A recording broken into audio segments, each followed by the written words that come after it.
पहले अपनी इंट्रोडक्शन दूंगा। मैं आशिक हुसैन मलिक हूँ, deputy superintendent of police, cyber crime investigation centre for excellence, crime branch Kashmir. तो यहाँ हम साइबर क्राइम देखते हैं पूरी कश्मीर वैली का। आप लोगों को यहाँ बुलाने का मकसद ये है, इनफैक्ट आपको तकलीफ हम बार बार देते हैं कि हमारी जो मैसेज है वो आम लोगों तक ज़्यादा से ज़्यादा पहुँच जाए। हम ऐसे अवेयरनेस प्रोग्राम्स बहुत सारे करते हैं, लेकिन हमारे अवेयरनेस प्रोग्राम किसी ख़ास इंस्टीट्यूशन या किसी ख़ास ऑफिस तक महदूद रहते हैं। तो आपकी वसातत से हमारी ये मैसेज एक आम आदमी तक पहुंचेगी और काफ़ी लोगों तक एक साथ पहुंच जाएगी, क्योंकि हमारा मानना है साइबर क्राइम के बारे में जानकारी ही एक वाहिद ज़रिया है इससे बचने का, साइबर फ्रॉड से बचने का।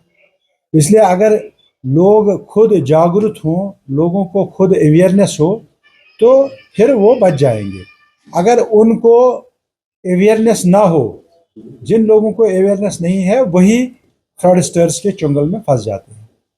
तो इसी मकसद से हमने आपको यहाँ तकलीफ दी है आज ऑफिस में। तो मैं आपसे रिक्वेस्ट करूँगा कि जो भी आम लोगों के लिए हम यहाँ से डूज एंड डोंट्स बोलेंगे, तो वो ज़्यादा से ज़्यादा लोगों तक आप पहुँचाने की कोशिश करेंगे। सबसे पहले मैं आपको बताऊंगा कि आज के दौर में साइबर फ्रॉड्स बहुत बढ़ रहे हैं। टेक्नोलॉजी में जितनी ज़्यादा डेवलपमेंट हो जाएगी, साइबर फ्रॉड्स ओब्वियसली उतने ज़्यादा बढ़ जाएंगे। इनफैक्ट आज की डेट में अगर हम देखेंगे, कोई भी शख्स ऐसा नहीं है, चाहे पढ़ा लिखा हो अनपढ़ हो, जिसके पास फ़ोन नहीं है। फ़ोन होना उसको ससेप्टेबल बनाता है for a cyber fraud. Phone हो, लैपटॉप हो, anything, any electronic gadget with a facility of internet, उससे वो वल्नरेबल बन जाता है फॉर अ साइबर फ्रॉड। तो हमारे पास जो साइबर फ्रॉड्स यूजुअली आते हैं, उन साइबर फ्रॉड्स के बारे में थोड़ी सी जानकारी दूंगा ताकि आप डाउन द लाइन लोगों तक पहुंचा दें। ये मुख्तलिफ एज ग्रुप्स के लोगों के लिए यूजुअली मुख्तलिफ किस्म के वल्नरेबिलिटीज़ हैं, मतलब जहाँ पर उनको विक्टिम बनने का ज़्यादा एहतिमाल होता है। जैसे अगर छोटे बच्चे हैं, उनको सोशल मीडिया फ्रॉड्स में फंसाया जाता है। कहीं कोई हैक की, कोई ईमेल आईडी, कोई व्हाट्सएप हैक किया, फिर उस पर ब्लैकमेलिंग की, या छोटे बच्चियों का फोटोग्राफ उसको मिसयूज़ करके एआई से कुछ उसको मॉडिफाई करके इस तरह से प्रोजेक्ट किया कि वो किसी को दिखाने के लायक ना हो। फिर उस बच्चे को ब्लैकमेल किया जाता है कि हम आपके फ्रेंड्स को या आपकी फैमिली को ये फोटोग्राफ दिखाएंगे। जो छोटे बच्चे हैं, इनको ज़्यादातर यही होता है। इससे थोड़े बड़े आ गए कॉलेज वगैरह में, तो उसमें फिर हायर एजुकेशन कहाँ आप हासिल कर सकते हो, उसका वो इंड्यूसमेंट करके उसमें कुछ गलत मतलब क्रेडेंशियल्स देके उनको ल्योर किया जाता है कि हम आपको जी 100% स्कॉलरशिप दिलवाएंगे, अच्छा कॉलेज है, रिनाउंड कॉलेज है, आपको ये फीस भरनी है, वो फीस भरनी है। वो फीस भरते हैं तो उसके बाद वो लिंक गायब हो जाता है। तो इसी तरह इन्हीं बच्चों को इस एज ग्रुप में नौकरी की तलाश होती है। तो नौकरियों की तलाश में आप फ्रॉडस्टर्स इनको लिंक्स भेजते हैं कि इस प्लेटफॉर्म में आप क्लिक करके हम आपको नौकरियों के मुतालिक जानकारी देंगे, जैसे आउटसाइड इंडिया, अब्रॉड कहीं नौकरी देंगे, इतना पैकेज रहेगा, इंडिया में इस जगह, बाकी जगहों पर। तो ये सारा अनलेस वेरीफाइड, ये सारा फेक होता है। तो उसके मुतालिक फिर उनसे कभी एयर टिकट के नाम पर, कभी रजिस्ट्रेशन के नाम पर, कभी किसी और चीज़ के नाम पर पैसा मांगा जाता है। तो वो पैसा डालने के बाद फिर वो गायब हो जाते हैं। तो तीसरा, इससे बड़ा अगर हम एज ग्रुप देखेंगे, वो यूजुअली कहीं बिजनेस वगैरह में होते हैं। तो business opportunities, attractive business opportunities दी जाती हैं। आप हमसे ये प्रोडक्ट ले लो, बाजार में ये 1000 रुपए का हमारे से 200 में ले लो। अब वो बंदा अट्रैक्ट हो जाता है, लेकिन ये देखना है उसको कि क्या जिसके साथ मैं बात कर रहा हूँ, जिसके साथ मैं इंटरेक्ट कर रहा हूँ, क्या ये वाकई जेन्युइन आदमी है, क्या ये लिंक जेन्युइन है। अगर आपको कहीं भी किसी भी सिचुएशन में कोई बहुत ही ज़्यादा अट्रैक्टिव ऑफर मिलता है, वो अट्रैक्टिव ऑफर वेरीफाई करना ज़रूरी है, क्योंकि जब भी बहुत ज़्यादा अट्रैक्टिव ऑफर मिले, दैट शुड अलार्म यू, वो आपको वार्न करना चाहिए कि समथिंग इज फिशी। हाँ, वेरीफाई, थॉरोली वेरीफाई करने के बाद अगर उसमें आप इन्वेस्टमेंट करते हो या कोई और आगे कदम बढ़ाते हो तो फिर कोई दिक्कत नहीं है, लेकिन अनवेरीफाइड लिंक्स पर, जिस पर आप ऑथेंटिक नहीं हो, उस पर ऐसा कोई इन्वेस्टमेंट नहीं करना है, उसके साथ कोई भी क्रेडेंशियल्स आपको डिस्क्लोज या शेयर नहीं करनी है। इसी तरह इसके अलावा आज की डेट में जैसे मतलब फ्रॉडस्टर्स भी देखते हैं कि हमारा क्या चीज़ बिकेगा मार्केट में। जैसे आज गैस की शॉर्टेज थी पिछले दिनों में, अभी भी थोड़ी बहुत है। अब इसमें ओटीपी आता है, केवाईसी वेरीफाई होता है, ओटीपी आता है, उसके बाद आपको बोलते हैं जनाब आपको लाइन में रहने की ज़रूरत नहीं है, हम आपको ओटीपी भेजते हैं, तो आप हमें हमारे साथ शेयर करो, आपके घर पहुंच जाएगा सिलेंडर। लेकिन होता वो कुछ और है। इसी तरह मतलब सिचुएशन के हिसाब से फ्रॉडस्टर्स भी अपना मोडस ऑपरेंडी चेंज करते हैं। मोडस ऑपरेंडी चेंज करते हैं ताकि वो सूट करे जो हमारी ज़रूरियात हैं, हमें लगेगा कि यही हमारा खैर खा है, he is our well wisher, तो हम उसके झांसे में आकर उसको अपना सारा कुछ दे देते हैं। आपके पास पहले पुराने ज़माने में वो तिजोरियां होती थी, बाकी चीज़ें होती थी, लेकिन आज की डेट में आपके फ़ोन में क्या नहीं है। आपके फ़ोन में आपका अकाउंट भी है, आपके पैसे भी हैं, आपका लॉकर भी है, आपके सारे क्रेडेंशियल्स हैं। इसके अलावा हमने जो अभी तक ऑब्जर्व किया है, एक डिजिटल अरेस्ट नाम से एक फ्रॉड चला है काफ़ी टाइम से। डिजिटल अरेस्ट पहले मैं बताऊंगा, ऐसा कोई लीगल टर्म नहीं है। डिजिटली किसी को अरेस्ट नहीं किया जाता है, डिजिटल अरेस्ट वाली कोई टर्मिनोलॉजी नहीं है। हाँ, हमने जो ऑब्जर्व किया है, it can be with anybody, किसी भी एज ग्रुप के साथ ये हो सकता है, लेकिन अभी तक जो हमारी ऑब्जर्वेंस में आया है वो ये है कि ये साइबर फ्रॉडस्टर्स देखते हैं कि डिजिटल अरेस्ट के लिए वो यूजुअली एल्डरली पीपल को चूज करते हैं। क्यों एल्डरली, वो मैं आगे बताऊंगा। इसी तरह उन लोगों को चूज करते हैं जिनके घरों में सपोर्ट नहीं है। जैसे एल्डरली दो लोग कपल बैठे हैं, इनके बच्चे कहीं आउटसाइड सेटल हुए हैं, घर में मौजूद नहीं है, तो ऐसे ही लोग ज़्यादातर ये टारगेट बनते हैं। अब ये क्यों ऐसे टारगेट बनते हैं, इसका असल में जो हमने अभी तक एनालाइज किया है, इसकी असल वजह यह है क्योंकि जो ये डिजिटल अरेस्ट करने वाले फ्रॉडस्टर्स होते हैं, इनको एल्डरली आदमी को डराना धमकाना बड़ा आसान हो जाता है। जो जवान है वो इजी लेगा, कोई भी धमकी हो कुछ हो वो गलत देखा जाएगा। लेकिन जो एल्डरली होता है वो बड़ा सीक्योर रहना चाहता है। जब उसको बोला जाता है कि आप किसी बड़े फ्रॉड में इन्वॉल्व हो गए हैं, आपका फ़ोन नंबर इस्तेमाल हुआ है किसी ऐसी एक ऐसे एक्ट में जिसमें टेररिज्म के रिलेटेड लिंक्स हैं, जिसमें हवाला मनी का ट्रांसफ़र हुआ है, जो कोई बहुत ही हाई प्रोफाइल, जैसे पहलगाम इंसिडेंट हुआ था उस इंसिडेंट में हुआ है। तो अगर ऐसा कभी होता है, अगर ऐसा कभी होता है तो मेरी आम लोगों से ये गुजारिश है आपके माध्यम से कि कभी इन फ्रॉडस्टर्स के झांसे में मत आ जाओ। डिजिटल अरेस्ट वाला कोई चीज़ नहीं है।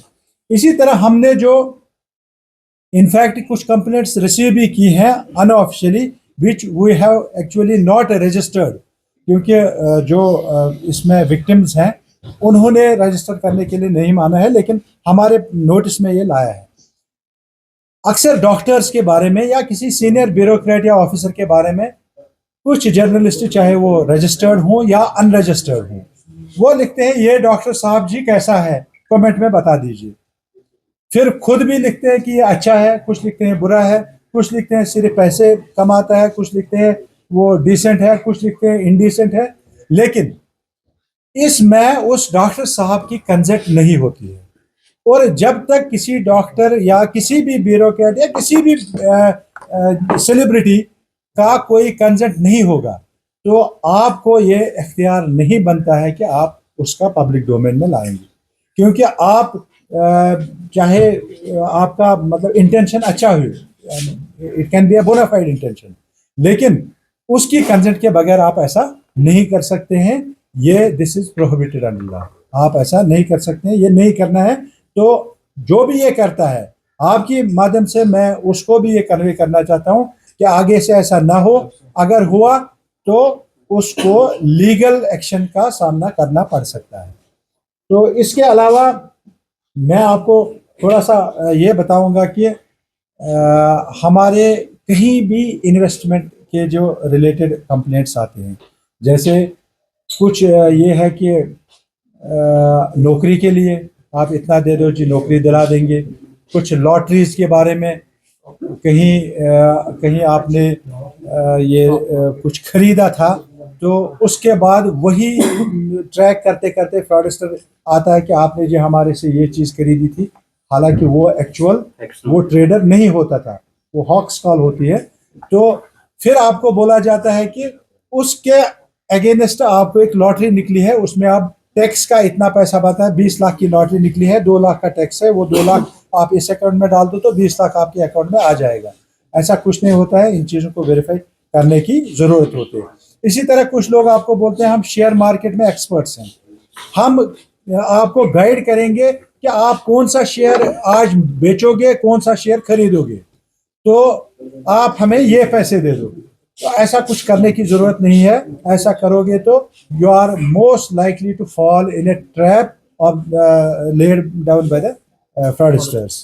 तो इसके अलावा भी मैं आपको ये बताना चाहूंगा कि लाखों रुपए, अभी हमारा पहला क्वार्टर जो खत्म हो गया इस 26 का, जनवरी फरवरी मार्च, इन 3 महीनों में मोर देन 22 लाख रुपीस हमने रिकवर किए। गंवाया कितना है वो आपको अंदाजा नहीं है। An appreciable amount is on hold as well, जो हम in the process of getting that release in favour of the victims. लेकिन काफी पैसा ऐसा भी है जो चला ही गया।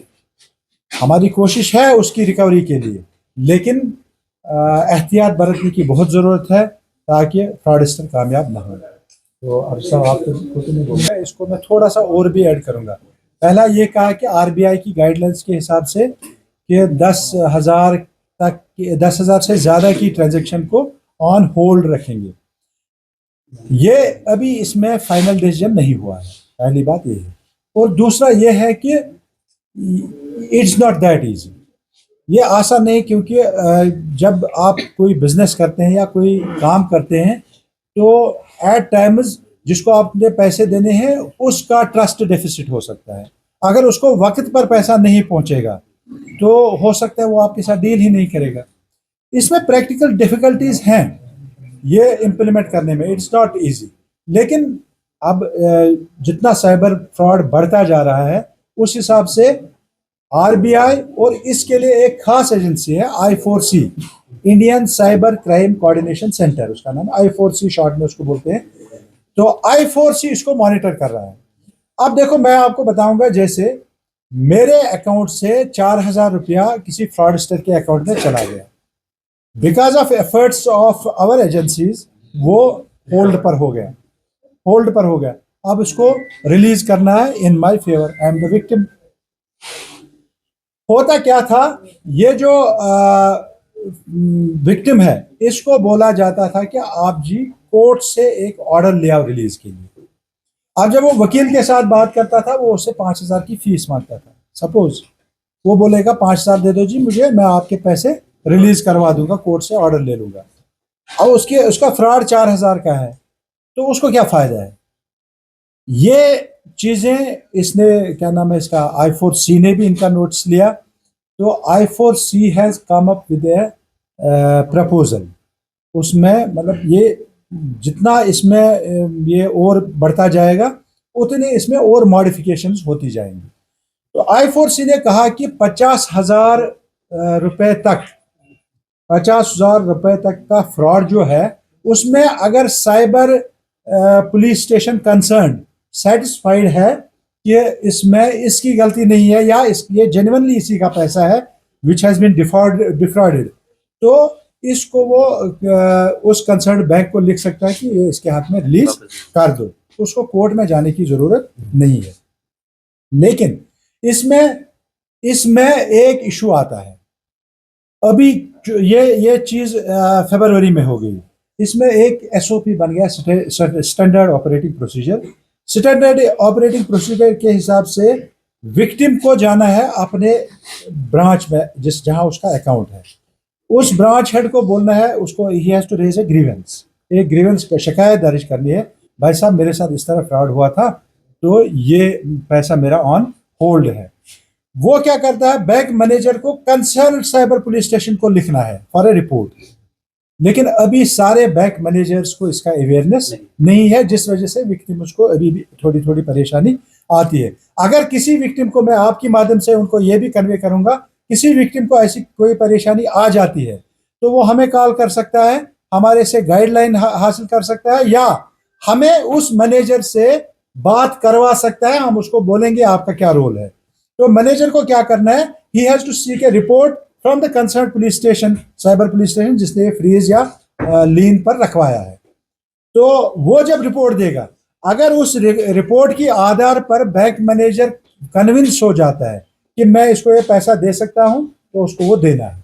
अगर वो कन्विंस नहीं होता है तो उसको नहीं देना है। हाँ, अब एट टाइम्स एक मैनेजर अपनी पर्सनल सिक्योरिटी के लिए ज्यादा रिस्क नहीं लेगा, वो बोलेगा नहीं जी मैं रिस्क क्यों लूं, मैं नहीं रिलीज करूंगा। तो जो ये विक्टिम है, he has another option, he can go to another higher authority layer 2 में, तो वो उसके पास जाके फिर ये ग्रीवेंस रेज कर सकता है।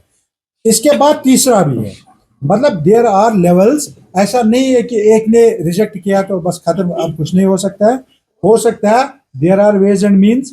तो उसके लिए तीसरा मैं आपको ये बताना चाहूंगा, हालांकि ये बार बार फोन पर भी चलता है, सोशल मीडिया पर भी चलता है, लेकिन रिपीट करना जरूरी है, क्योंकि मुझे लग रहा है इस इतनी रिनाउंड जर्नलिस्ट की इतनी बड़ी गैदरिंग की वजह से शायद हमारी बात बहुत ज्यादा लोगों तक पहुंचेगी। तो